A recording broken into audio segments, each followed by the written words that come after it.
Hello sa inyong lahat. Maraming salamat sa patuloy na sumusuporta sa aking YouTube channel at sa mga tao na nanonood ng mga content na ginagawa ko.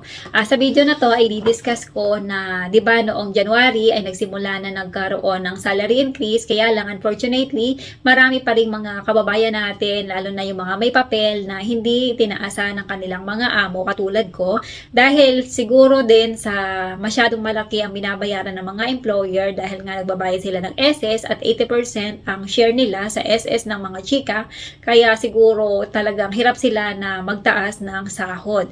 At nagtanong ako sa mga kakilala ko, kaibigan, kung magkano ang kanilang mga sahod, at unfortunately ay hindi sila tinaasan na katulad ko. Marami ditong mga employer talaga ang hindi sumusunod sa batas, lalo na yung mga may papel ang kanilang mga chika, kasi nga dahil sa sobrang taas ng kanilang ibinabayad sa kanilang mga katulong. Ganon din naman, may mga amo din kahit na wala pang papel yung kanilang mga chika ay hindi pa rin nagtataas. At i-share ko sa inyo ang dapat ng sahod dito sa Espanya. Di ba na-discuss ko na dati na tatlong klase ang pagpapasahod dito sa Espanya. May 12 pagas, 13 pagas, at saka 14 pagas.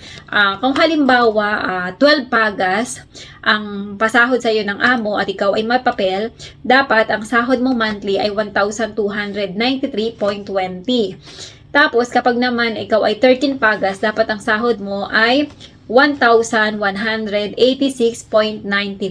Then, meron kang bonus na matatanggap na kalahati ng 1,186.95 every July at December. Then, kapag 14 pagas naman, dapat ang sahod mo ay 1,095.87 monthly. Then, kapag July at saka December, ay dalawang beses ka makakatanggap. Kasi nga, kapag July at December, may additional na 1,095 ka na matatanggap dahil yun ang iyong bonus. Kaya kailangan sa loob ng isang taon, 14 times kang makakasahod o makakatanggap ng 1,095.87 kapag ikaw ay 14 pagas. Then, ito yung mga nakalap ko na sahod ng mga kakilala ko. At isi-share ko sa inyo, sakto yung mga kakilala ko ay magkakaiba kami ng klase ng sahod na tinatanggap sa aming mga amo. Yung isa kong kakilala ay siya ay 12 pagas. Ang ibig sabihin, yung kanyang bonus ay idinagdag na doon sa kanyang sahod. Kaya wala na siyang matatanggap na extra pay kapag July at December. At ang sahod niya ay 1,238.72, less na doon yung kanyang SS. Bali, malinis na yon. Yun namang isa kong kakilala ay 14 pagas. Ibig sabihin, every July at December ay may matatanggap siya na katumbas ng kanyang sahod. Ang kanyang sahod ay 1,049, less na din yung SS doon. At kapag July at December, ang matatanggap niya ay 2,098. Kasi nga, 1,049 plus 1,049, kaya 2,098 ang kanyang matatanggap kapag July at December dahil yun yung bonus.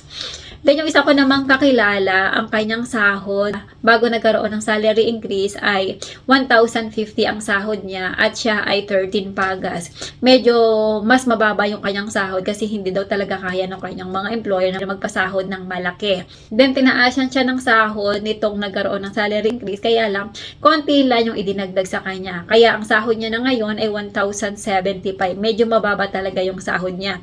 At ang trabaho niya ay stay out. Yung dalawang nabanggit ko kanina, sila ay mga stay in, at itong huli na 1,075 ang sahod ay stay out ang trabaho niya.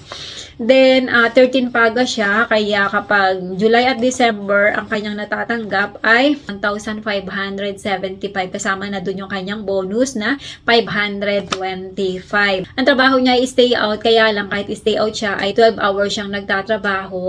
Dalawang Friday ay kailangan siya mag-babysit at nag-i-stay siya hanggang Sabado doon sa amo niya ng hanggang alas 12 ng tanghali. Medyo mababa talaga magpasahod yung amo. Siguro dahil sa sobrang bait, kaya andun pa rin yung aking kakilala. Then ako naman dito sa aking amo, ang aking sahod ay 1,136. Ako ay 13 pagas.